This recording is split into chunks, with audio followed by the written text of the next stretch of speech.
Mga minamahal kong kababayan, kumusta po kayo?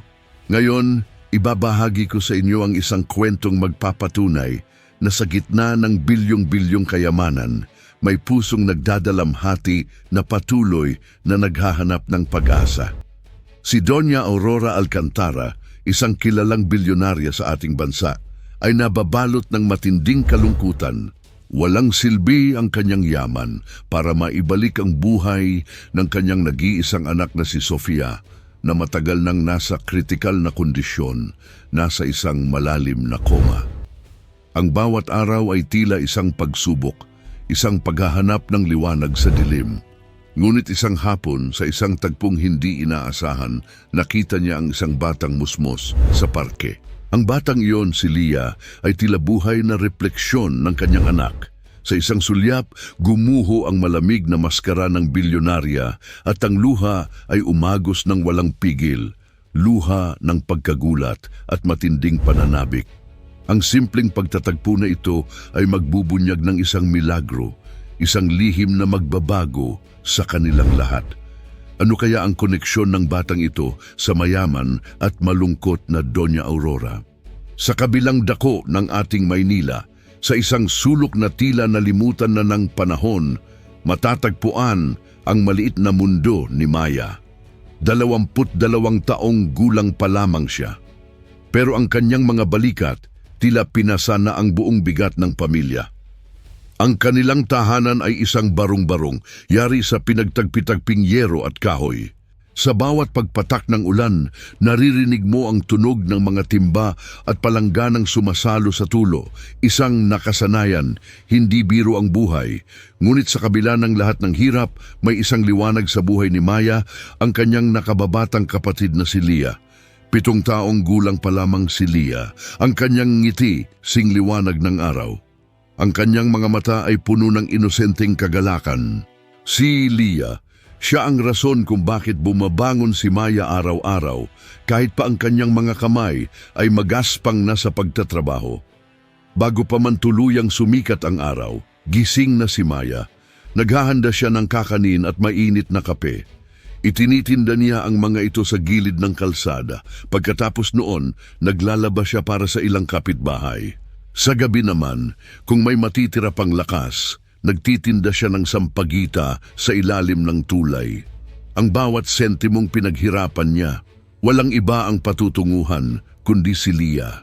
Para sa pagkain, para sa upa, at higit sa lahat para sa pangarap ni Lia na makapag-aral at makaranas ng mas magandang buhay.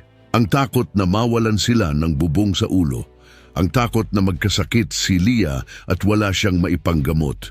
Napakabigat na mga pasaning iyon na halos araw-araw ay dinadala niya. Pero nanatili siyang matatag, may dignidad, may pananalig. Samantala, sa kabilang panig ng syudad, kung saan ng karangyaan ay tila dumadaloy sa bawat sulok, naroon si Doña Aurora Alcantara. Isang bilyonarya, pangalan niya simbolo ng kapangyarihan, ng kayamanan. Ang kanyang mansyon, yari sa salamin at marmol, kumikinang. Perpekto. Subalit sa loob ng palasyong iyon, ang karangyaan ay tila isang gintong kulungan. Ang kanyang puso ay wasak at halos hindi na makaramdam. 2 taon na simula nang maaksidente ang kanyang nag-iisang anak si Sofia.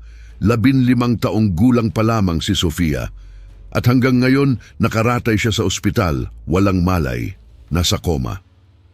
Araw-araw, binibisita ni Doña Aurora ang kanyang anak. Tahimik siyang nakaupo sa tabi ng kama. Pinagmamasdan ang bawat paghinga ni Sofia. Umaasa, nagdarasal. Sa bilyong-bilyong piso niya, walang makakapagbalik sa kamalayan ng kanyang anak. Ang katotohanan iyon ang nagpapahirap sa kanya ng sobra. Labis, kaya ang kanyang mukha ay parang yelo, malamig, walang emosyon, isang maskara. Ngunit sa ilalim ng maskarang iyon ay isang inang nagdadalamhati, isang inang naghahanap ng himala, 2 mundo, 2 buhay. Ang isa, simpleng ngunit puno ng pagmamahal at pag-asa sa gitna ng kahirapan. Ang isa naman, sagana ngunit walang buhay, ay nababalot ng matinding kalungkutan. Sino nga ba ang mag-aakala na ang dalawang mundong ito na tila mga bituin sa magkaibang kalawakan ay magtatagpo? Malayo ang kanilang mga kwento, magkaiba ang kanilang pinanggalingan. Ngunit sa isang hindi inaasahang iglap, isang pahiwatig ng tadhana ang magbabago sa lahat. Isang hapon, pagkatapos ng isang matinding pulong, pakiramdam ni Doña Aurora ay ubos na ubos siya. Gaya ng nakasanayan, dinalaw niya si Sofia sa ospital. Pagkatapos nito, tila naninikip ang kanyang dibdib. Kailangan niya ng ibang tanawin. Kahit saglit lang, naisip niyang kumuha ng ibang ruta pa uwi upang kahit paano maibsan ng bigat ng kanyang puso. "Manong driver," utos niya, "iba naman po ang daan natin ngayon." Ang kanyang driver, sanay na sa kanyang mga biglaang hiling, ay sumunod. Dinala niya ang Donya sa isang bahagi ng syudad na hindi madalas puntahan ng mga mayayaman, isang lugar na nagpapakita ng buhay, ng karaniwang pamumuhay. Sa hindi kalayuan, sa isang maliit na parke, abala sina Maya at Lia sa kanilang simpleng pamamasyal. Katatapos lamang nilang magtinda ng sampagita sa simbahan, at ang sikat ng araw ay unti-unting lumulubog, nagbibigay ng gintong kulay sa paligid. Si Lia sa kanyang pagiging inosente ay abala sa paglalaro ng lupa. Ginagawa niyang cake ang putik, ang kanyang mga kamay ay puno ng dumi, ngunit ang kanyang mukha ay puno ng galak. Ang ngiti niya kay tamis. Si Maya naman, nakaupo lang sa isang lumang bangko, pinagmamasdan ng kanyang kapatid. Ang pagod niya ay nababawasan tuwing nakikita niyang masaya si Lia. Ang isang kamay niya ay humahaplos sa buhok ni Lia, kulot at malambot. Ang itim, makintab na limusina ni Doña Aurora ay dahan-dahang dumaan sa harap ng parke. Sa loob ng sasakyan, malayo sa ingay ng mundo, nakatingin lamang si Doña Aurora sa labas, walang pakialam, hanggang sa nagawi ang kanyang paningin sa parke. Doon, sa pagitan ng mga nagtatakbuhang bata, sa ilalim ng ginintuang sikat ng araw, nakita niya si Lia. Ang bata ay tumawa, malakas, maligaya, nag-aalok ng putik na cake kay Maya. Ang kanyang mukha ay maliwanag, kumikinang sa araw. Ang mga mata ni Doña Aurora ay nanlaki, nagulantang. Parang pinukpok ng libu-libong martilyo ang kanyang puso. Malakas ang tibok. Bakit? Dahil ang mukha ni Lia, ang kanyang ilong, ang kurbada ng kanyang mga labi, ang hugis ng kanyang kilay, ang mga mata, ang lahat ng ito ay halos perpektong kopya ng kanyang Sofia. Ang kanyang anak, ang kanyang Sofia ay nasa koma. Ang pakiramdam ay parang isang suntok sa kanyang sikmura. Ang kirot, malalim. Ang matagal nang nakakulong na damdamin ay naglabasan. Ang malamig na maskara ni Doña Aurora ay nabasag, gumuho, tuluyan. Ang luha agad umagos sa kanyang pisngi, mainit, masakit. Ilang taon na siyang hindi umiyak sa harap ng iba. Hindi siya nagpakita ng kahinaan.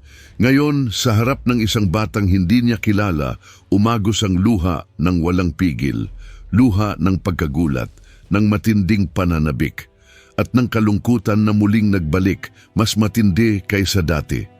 Ihinto ang sasakyan, utos niya. Halos pabulong. Ang kanyang tinig ay basag. Hirap na hirap lumabas. Nagtataka ang driver, ngunit agad itong sumunod. Bumaba si Doña Aurora. Hindi alintana ang mga mapanuring tingin ng mga taong nagdaraan. Lumakad siya ng dahan-dahan, patungo kina Maya at Lia. Ang kanyang mga kamay ay nanginginig sa pag-asa, sa takot. Ang bawat hakbang ay tila isang paglalakbay pabalik sa nakaraan. Napansin ni Maya ang isang eleganteng babae na papalapit. Ang mga mata niya ay namumula, puno ng luha. Nag-alala si Maya. Agad niyang hinila si Lia sa kanyang likod, isang protektibong kilos. "Kumusta po, ma'am?" tanong ni Maya. May pagtatanggol sa kanyang tinig. Hindi niya maintindihan kung bakit lumuluha ang babae. Hindi sumagot si Doña Aurora. Lumuhod siya sa harap ni Lia. Ang kanyang mukha ay puno ng damdamin. Hinawakan niya ang pisngi ni Lia. Ang kanyang mga daliri ay nagdadalawang isip, takot na baka mawala ang panaginip. Ang lambot ng balat ni Lia ay nagbigay sa kanya ng kakaibang ginhawa, isang kislap ng pag-asa. Sofia, bulong niya, ang tinig basag, halos hindi marinig. Anak ko, nagulat si Lia. Umiling siya. Ang kanyang mga mata ay malaki. Nagtataka. Hindi po ako si Sofia. Ako po si Lia. Napatingin si Doña Aurora kay Maya. Ang kanyang mga mata ay nananawagan, naghahanap ng kasagutan. Sino ka? Sino ang batang ito? Bakit siya kamukha ng anak ko? Maya, nagtataka. Nagtatanggol. Siya po ang kapatid ko, si Lia. Ano po ba ang kailangan ninyo sa amin? Hindi po namin kayo kilala. Ang mga salita. Tila hindi naririnig ni Doña Aurora. Ang tanging nakikita niya ay ang mukha ni Lia. Ang buhay na patunay ng kanyang nawawalang pag-asa, isang piraso ng kanyang puso. Akala niya nawala na. Hindi, imposible, hindi ito maaaring mangyari. Bulong niya. Ang kanyang isip ay naguguluhan. Isang tagpong nagbago sa lahat, isang pagkakataong nagdikit, dalawang magkaibang mundo, dalawang magkaibang buhay. Ang isang bilyonarya na nasa bingit ng pagkawala ng pag-asa at isang batang may dalang liwanag sa kanyang mukha, isang milagro. Sa isang iglap, ang tagpong iyon sa parke, hindi iyon isang simpleng pagkakataon, hindi. Ito ay isang matinding pagbabago, lubos na nagpabago sa buhay ni Maya at Lia at maging kay Doña Aurora. Sa mga sumunod na araw, hindi kayang kalimutan ni Doña Aurora ang mukha ni Lia, ang bawat sandali, ang bawat paghinga niya, tila ipinipinta ang imahe ng bata sa kanyang isipan, ang mga mata niya, ang kanyang ngiti.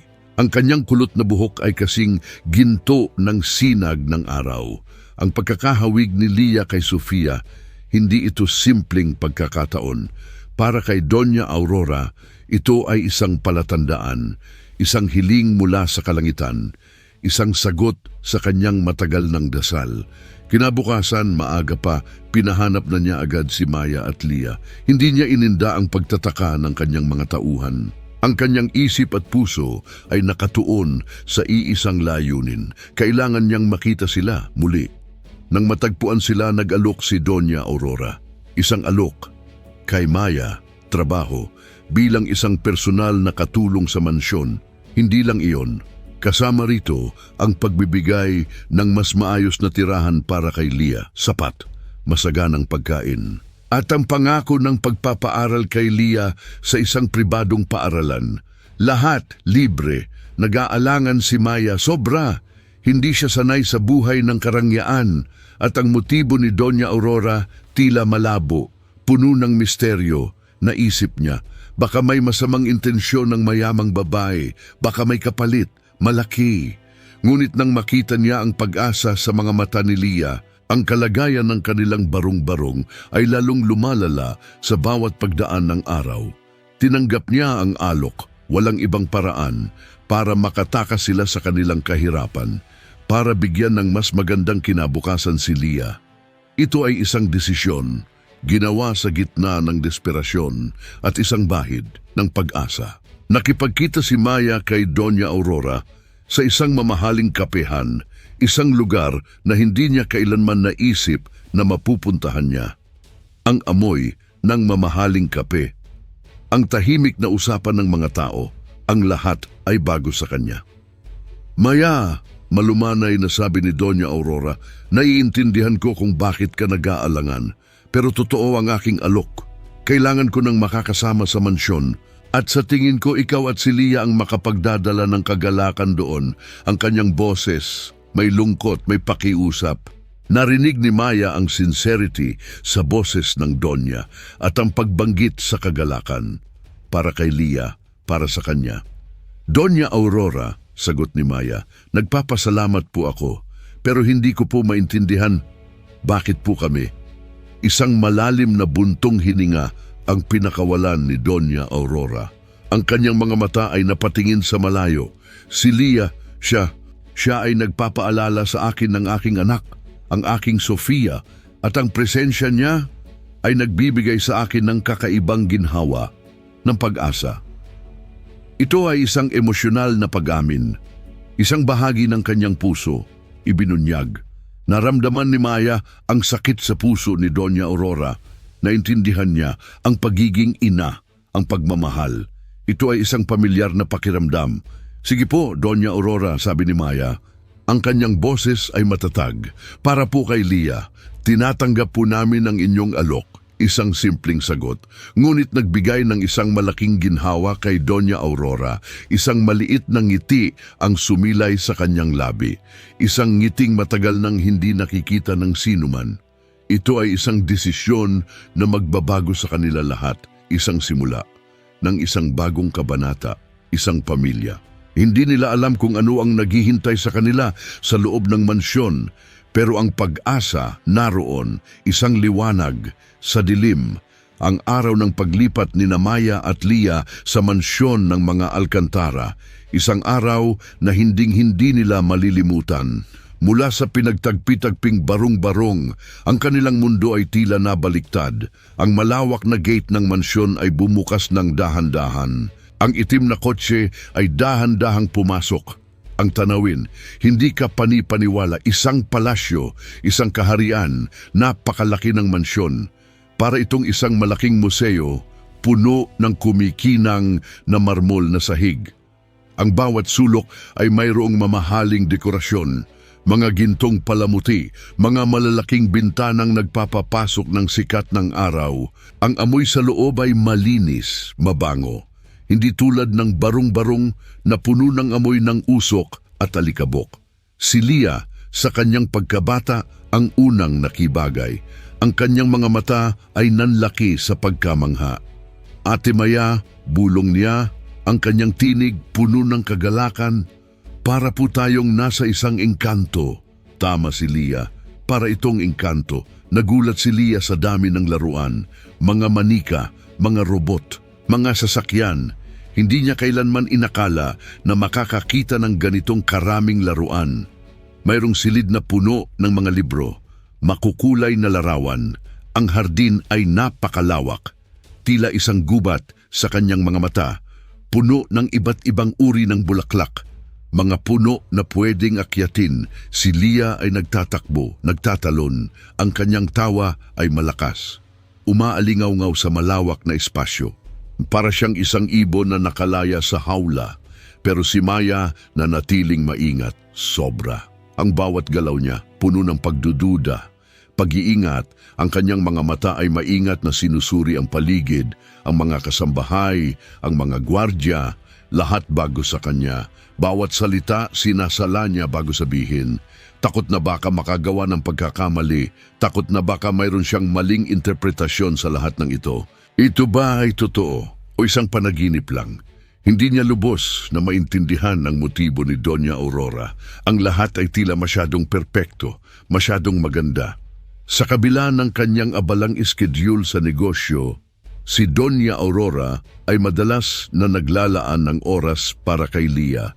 Hindi niya ito ipinapahalata sa kanyang mga tauhan. Ngunit palagi siyang nakatingin sa bata. Sinusundan ang bawat galaw niya. Sinasadyang dumaan sa kwarto ni Lia o sa hardin kung saan ito naglalaro.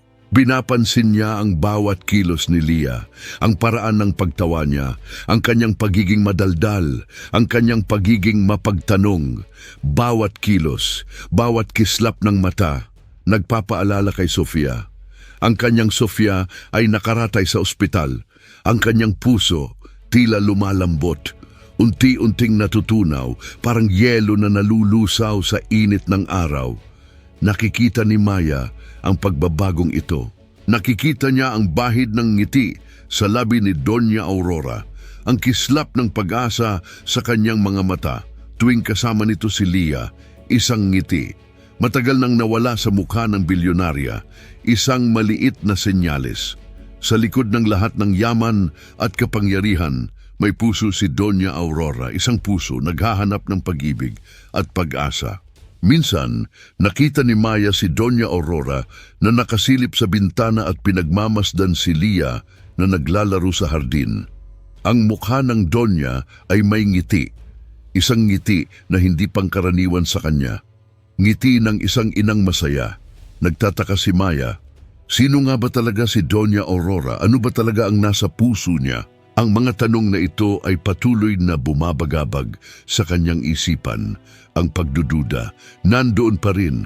Ngunit kasama noon ay isang maliit na pag-asa na baka sa mansyong ito makahanap sila ng tunay na tahanan, isang pamilya, isang kinabukasan. Araw-araw, pagkatapos ng kanyang trabaho bilang katulong, ang gawin ni Doña Aurora ay hindi nagbabago. Pagkatapos ng hapunan, madali siyang naghahanda at umaalis palagi. Ang kanyang driver ay palaging naghihintay. Sumasakay siya sa kotse, walang salita, walang paliwanag. Nagtataka si Maya. Saan kaya siya pumupunta gabi-gabi? May isang malalim na lihim. Ang pakiramdam ni Maya nandoon. Isang gabi, matapos matulog si Lia, narinig ni Maya ang tunog ng kotse ni Doña Aurora na umaalis. Ang kanyang kuryosidad ay lumakas. Hindi niya napigilan. May nagtulak sa kanya. Kailangan niyang malaman kung saan pumupunta ang Doña. Nag-iisa, kaya dahan-dahan siyang lumabas ng mansyon. Tahimik. Sinundan niya ang kotse ng Doña, naglakad ng palihim, nagtatago sa dilim.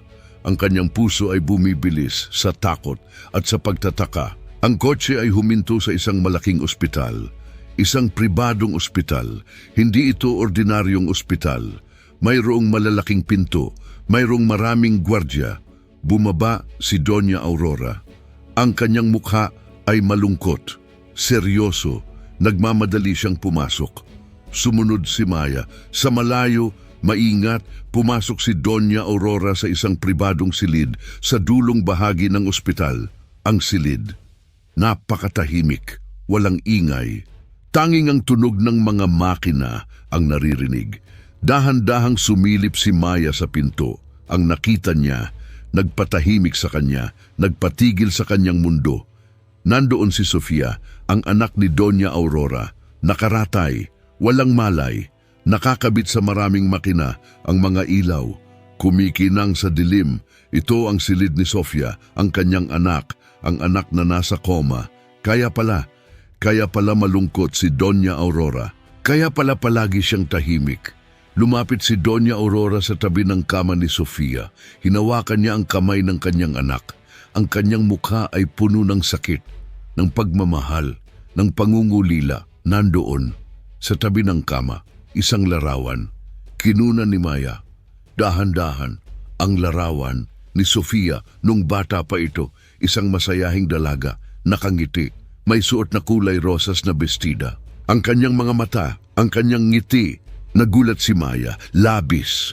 Ang mukha ni Sofia sa larawan, ito ay halos perpektong kopya ni Lia.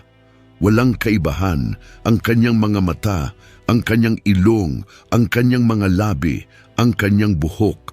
Ang lahat, ito ang dahilan, ang matinding pagkakahawig. Ang puso ni Maya ay tila tinusok, isang malalim na kirot. Dito, sa sandaling iyon, lubos niyang naintindihan ang lahat. Naintindihan niya ang matinding sakit ni Doña Aurora, ang pagkawala ng kanyang anak at ang pag-asa na natagpuan niya sa mukha ng kanyang kapatid, sa mukha ni Lia. Ang pakiramdam, tila may mainit na likido ang umagos sa kanyang mga pisngi. Luha, para kay Doña Aurora, para kay Sofia, para sa pagmamahal ng isang ina. Hindi siya nakagalaw, nandoon lamang siya. Nakasaksi sa matinding kalungkutan ng Doña at sa kanyang pag-asa sa harap ng isang anak na walang malay, ang lihim ni Sofia. Ngayon, naiintindihan na ni Maya ang matinding pagmamahal, ang matinding sakit, ang matinding pag-asa. Ito ang tunay na motibo ni Doña Aurora.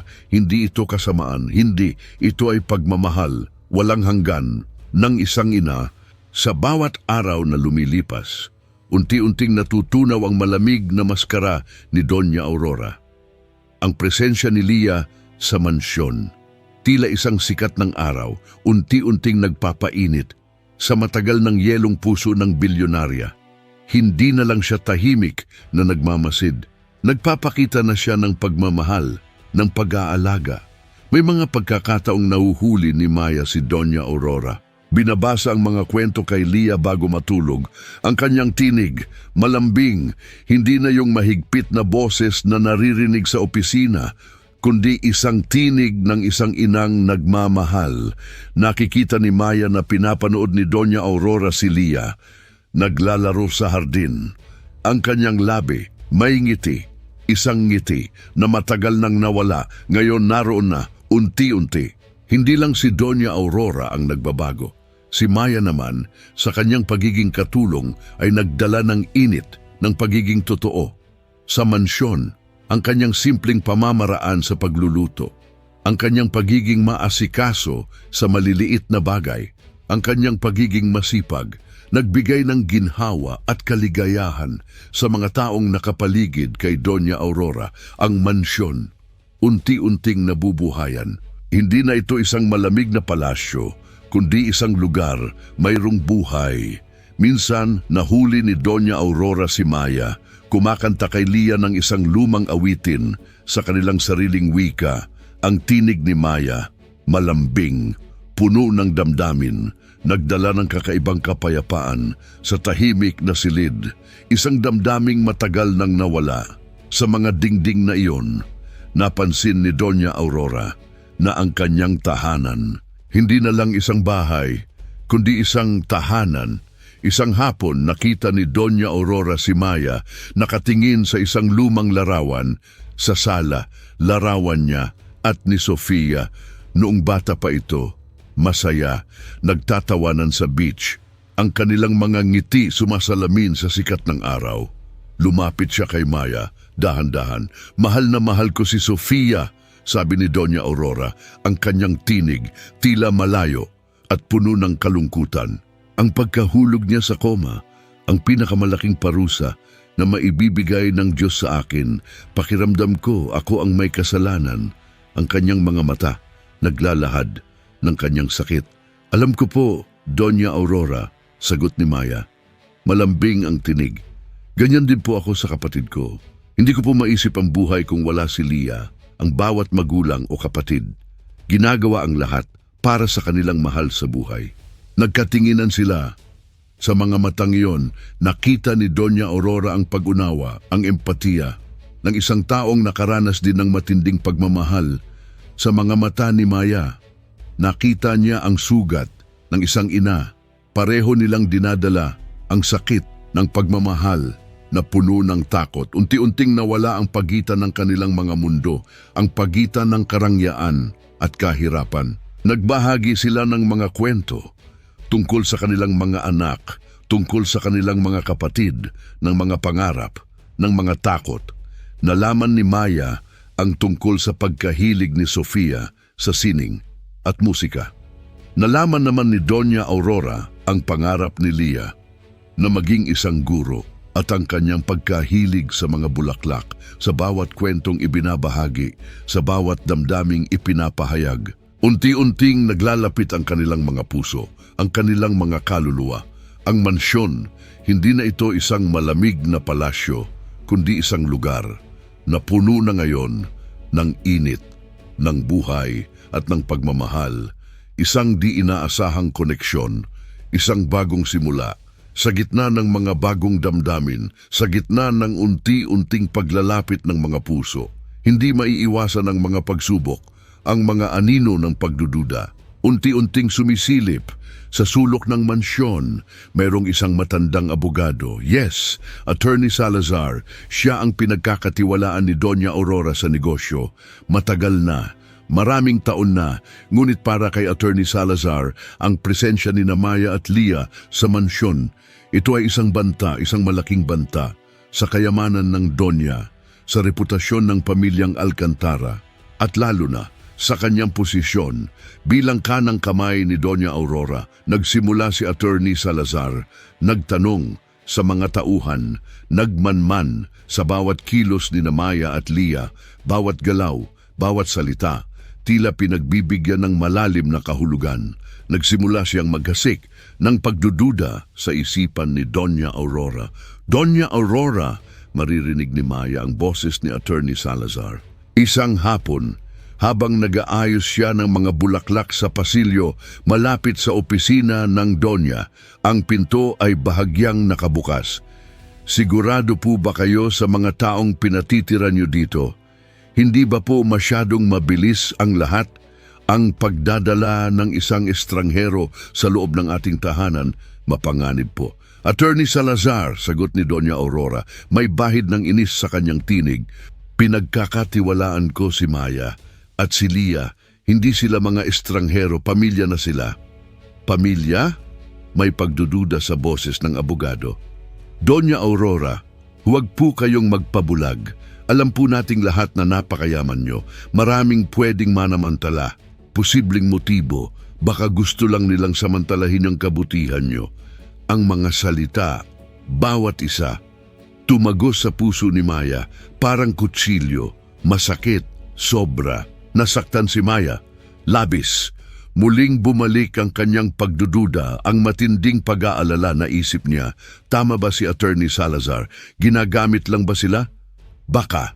Darating ang araw, itataboy din sila sa mansyon. Baka isang malaking laro lang ito. Ang kanyang puso ay bumigat matapos marinig ang mga salitang iyon. Ang mga matamis na ngiti ni Doña Aurora. Ang mga pahiwatig ng pagmamahal. Ang mga sandaling nagbahagi sila ng kwento, lahat tila nawalan ng halaga. Nangyari ba ang lahat ng iyon para lamang sa isang masamang plano? Naguguluhan siya, labis. Habang naglilinis si Maya sa sala, madalas niyang marinig ang mga bulungan ng ibang kasambahay. Nakita mo na ba? Sobrang laki ng swerte nila. Parang ginto ang bahay na ito para sa kanila. Oo nga, sana all. Kung ako sa kanila, hindi na ako aalis dito. Ang mga bulungan, nakadagdag sa kanyang pag-aalala, ang tingin ng mga tao sa kanya, sa kanila, tila puno ng pagtataka at minsan pagtataka. May mga pagkakataon habang nag-aalaga siya kay Lia, tinitingnan niya ang kanyang kapatid. Ang inosenteng mukha ni Lia, ang kanyang masayang tawa, gusto niyang protektahan si Lia sa lahat ng oras. Sa lahat ng posibleng panganib, kasama na rito ang posibilidad na masaktan sila ng taong nagbigay sa kanila ng pag-asa. Ang anino ng pagdududa, lumalaki, humahaba, sa bawat sulok ng mansyon, lumalalim ang kanyang pag-aalala. Nagsimula siyang maging mas tahimik, mas maingat. Ang dating init ng kanyang puso, tila nagpapalamig. Sa takot, sa pag-aalala, sa pagdududa, hindi niya alam ano ang totoo at ano ang hindi. Ang mga anino ng pagdududa ay tila lumalaki. Ngunit higit pa sa mga pagdududa, may mas malaking bagyo ang paparating. Isang balita na muling magpapabago sa lahat. Muli, isang umaga, ang tunog ng telepono sa mansyon, tila nagpukaw sa katahimikan. SSC de Doña Aurora, mabilis na sinagot ang tawag. Ang kanyang mukha agad na nagbago, namutla ang mga kamay niya, nanginginig. Ano po, doktora? Halos pabulong niyang tanong. Ang kanyang tinig ay puno ng takot, ng pangamba. Ang doktor ni Sofia nagbigay ng masamang balita. Lumala ang kalagayan ni Sofia. Nagkaroon ng isang komplikasyon, isang napakabihirang kondisyon na nangangailangan ng agarang solusyon. Kailangan ni Sofia ng isang partikular na uri ng blood plasma at ang donor dapat mayroong halos perpektong genetic match. Ang paghahanap ng donor na may ganong pagkakapareho, hola imposible tulad ng paghahanap ng karayom sa tumpok ng dayami. Ang oras, tumatakbo. Laban kay Sofia, ang balitang ito, muling nagpalamig sa mansyon, bumalik sa pagiging tahimik. At malungkot si Doña Aurora, mas malungkot pa kaysa dati. Ang kanyang mga mata, puno ng luha, ng desperasyon, walang silbi, ang kanyang yaman, ang kanyang kapangyarihan. Na hindi niya kayang iligtas ang kanyang anak. Naguluhan si Maya. Gusto niyang tulungan si Doña Aurora, ang babaeng unti-unting naging malapit sa kanyang puso. Ang babaeng nagbigay sa kanila ng pag-asa, ngunit alam niyang wala siyang magagawa, walang magagawa. Ang pakiramdam ng kawalan ng kapangyarihan, napakabigat. Habang ang lahat ay abala sa kalagayan ni Sofia, isang gabi naramdaman ni Maya May sakit si Lia. Mainit ang noo ng bata. Sobra. Ang kanyang hininga. Mahirap. Humihinga si Lia ng may hirap. Nag-aalala si Maya. Sobra. Agad siyang humingi ng tulong sa mga kasambahay, kay Doña Aurora. Dahil sa matinding pag-aalala, agad na ipinadala ni Doña Aurora sina Maya at Lia sa pinakamagaling na ospital, sa parehong ospital kung nasaan si Sofia. Sa oras na iyon, tila bumalik sa dati ang lahat. Ang kapangyarihan at ang kahinaan ng bawat isa, ang pagiging pantay-pantay sa harap ng sakit, sa harap ng buhay at kamatayan. Pagdating sa ospital, agad na sinuri si Lia. Nagtataka ang mga doktor sa kanyang kondisyon. Upang makasiguro, nangolekta sila ng kanyang dugo para sa mga masusing pagsusuri, isang gawain na magbubunyag ng isang bagay na mas malaki kaysa sa sinumang nakakaalam. Si Maya, nakaupo sa waiting area, niyayakap si Lia. Ang kanyang puso puno ng takot at pag-aalala. Lia, anak ko, bulong niya, sana gumaling ka agad. Ang kanyang mga mata, nakatingin kay Doña Aurora, ang Doña, nakaupo sa kabilang upuan, ang kanyang mukha, puno ng lungkot at pag-aalala para kay Sofia at ngayon para din kay Lia. Ang ospital, puno ng tensyon, puno ng pag-asa at puno ng takot sa pagitan ng pag-asa at pagkalito, ng pag-aalaga at pagdududa. Isang hindi inaasahang pagsubok ang darating, isang pagsubok na magbubunyag ng isang matagal ng lihim at magbabago sa kanilang lahat, magpakailanman. Ang mga resulta ng pagsusuri sa dugo ni Lia, sa wakas, dumating na. Tila isang huling hantungan sa isang mahabang paglalakbay.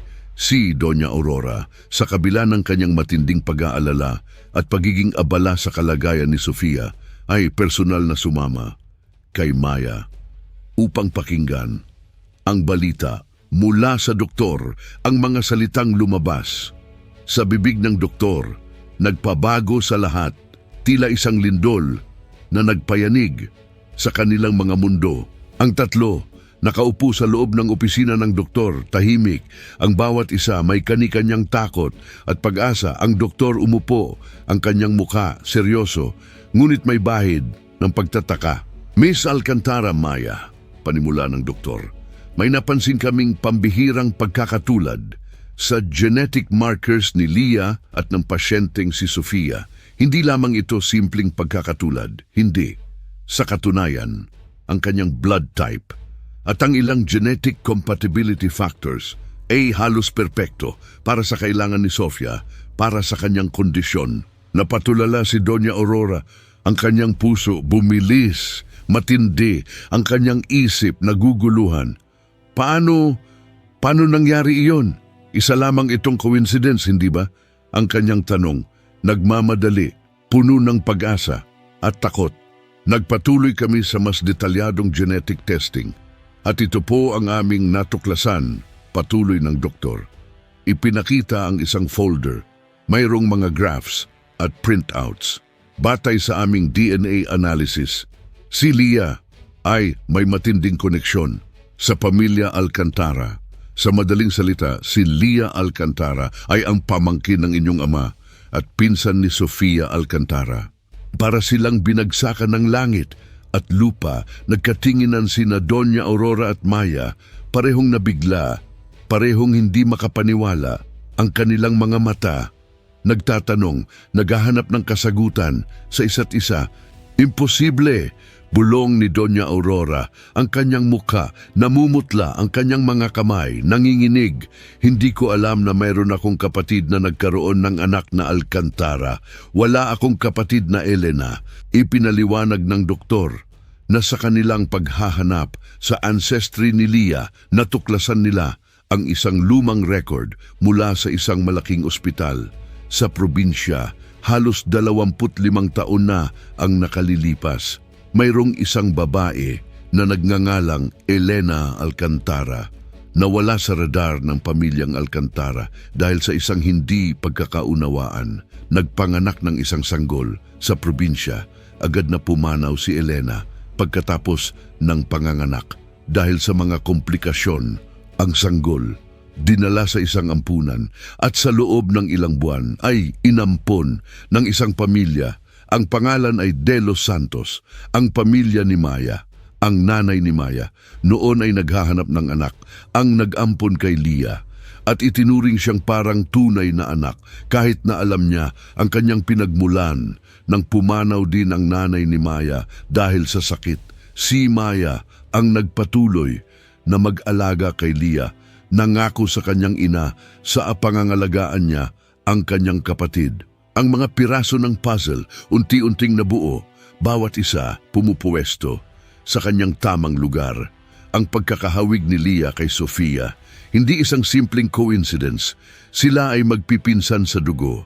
Si Lia, pamangkin ni Doña Aurora, ang anak ng kanyang nawawalang kapatid na si Elena, at si Maya, sa buong buhay niya ay nag-alaga sa kanyang kapatid sa puso, ang kanyang kinakapatid na si Lia. Ang katotohanan ito nagbigay ng bagong kahulugan sa bawat sandali na pinagsamahan nila. Napaupo si Doña Aurora, ang luha, muling umagos, ngunit sa pagkakataong ito, hindi lamang kalungkutan, kundi ng matinding pagkabigla, pagkadiskubre at isang bahid ng kagalakan, isang nawawalang bahagi ng kanyang pamilya, isang pamangkin.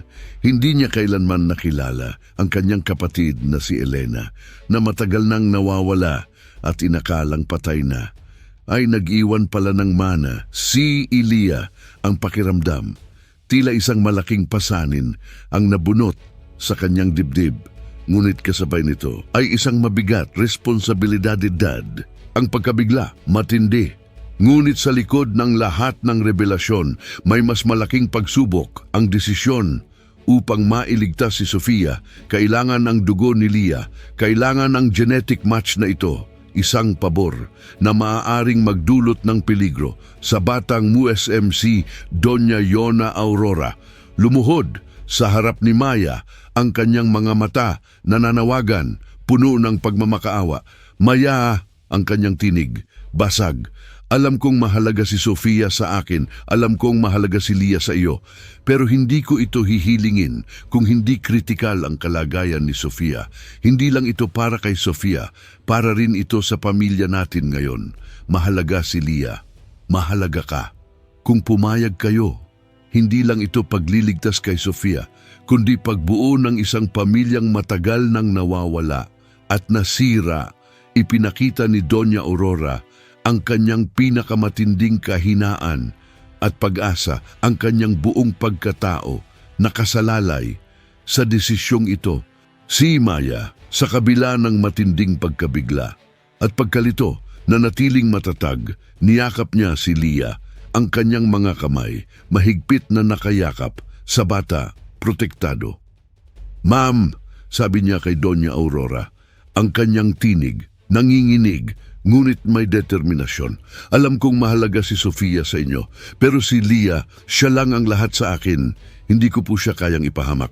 Sa sandaling yon, ang inosenteng tinig ni Lia nagbigay ng liwanag. "Ate Maya," yakap niya si Maya, "kung makakatulong ako kay Ate Sofia ko, gusto ko po." Ang walang muwang na puso ni Lia pumili ng pag-asa, nakakita ng pagkakataong makatulong sa kanyang twin sister na nasa ospital. Ang kanyang mga salita, tila musika, nagbigay ng direksyon sa isipan ni Maya. Dahil sa matinding pagmamahal sa kanyang kapatid at sa pagtingin niya sa kalungkutan ni Doña Aurora, gumawa si Maya ng isang mahirap na desisyon, isang desisyon na magpapabago sa kanilang lahat. "Kung ito po ang makapagpapagaling kay Sofia," sabi ni Maya, "ang kanyang boses ay matatag. Ngayon, gagawin po namin, handa po kami." Isang sandali ng pagpapakasakit at pag-asa, ng pagtitiwala at pagmamahal, ang desisyon ni Maya, hindi lamang para kay Lia, kundi para sa buong pamilya, isang desisyong nagbubuklod sa kanila. Isinagawa ang pamamaraan, ang ospital, nababalot ng tensyon, ang bawat segundo, tila isang oras. Si Doña Aurora, Maya, at ang kanilang mga kaibigan Nagdasal, naghihintay at umaasa. Matapos ang ilang mahabang oras, lumabas ang doktor na may ngiti sa labi. Matagumpay po ang procedure. Nagsisimula na pong gumaling si Sofia at si Lia ay maayos din. Kailangan lang nilang magpahinga at maghanda sa isang bagong buhay. Niyakap ni Doña Aurora si Maya, ang kanyang luha, patuloy na umaagos. Ngunit ngayon, luha ng matinding pasasalamat at kagalakan. Luha ng isang inang muling nagkaroon ng pag-asa. Maraming salamat, Maya. Maraming salamat sa iyo at kay Lia. Tinulungan ninyo akong mahanap ang aking pamilya at maibalik ang aking anak. Ang mansyon na dating malamig at tahimik na puno na ngayon ng buhay at kagalakan, unti-unting gumaling si Sofia nang magmulat ang kanyang mga mata at makikita si Lia sa unang pagkakataon. Nagulat siya. Ate, may kapatid ba ako? Tanong niya, ang kanyang boses mahina at tila nagtataka. Ngumiti si Doña Aurora. Ang kanyang puso, puno ng pag-ibig na hindi niya kailanman inakala na mararamdaman niya muli. Oo, Sofia, may kapatid ka na at isa siyang milagro. Si Lia, ang iyong pinsan. At ngayon, bahagi na ng ating pamilya. Ang buhay ni Maya at Lia nagbago ng husto. Hindi na sila nakatira sa barong-barong, kundi sa mansyon na ngayon tinatawag na nilang tahanan. Puno ng tawanan at pagmamahalan si Doña Aurora. Hindi na ang malamig na bilyonarya na nakabalot sa kalungkutan. Sa halip, siya ay isang ina at tiyahin na puno ng pagmamahal. Natuto siyang ipahayag ang kanyang damdamin at ang kanyang yaman. Ginamit niya upang makatulong sa mas marami pang tao. Nagtatayo ng mga charity at the foundation para sa mga nangangailangan. Si Maya, naging kanang kamay ni Doña Aurora, hindi lamang sa negosyo, kundi sa pamamahala ng kanilang bagong pamilya.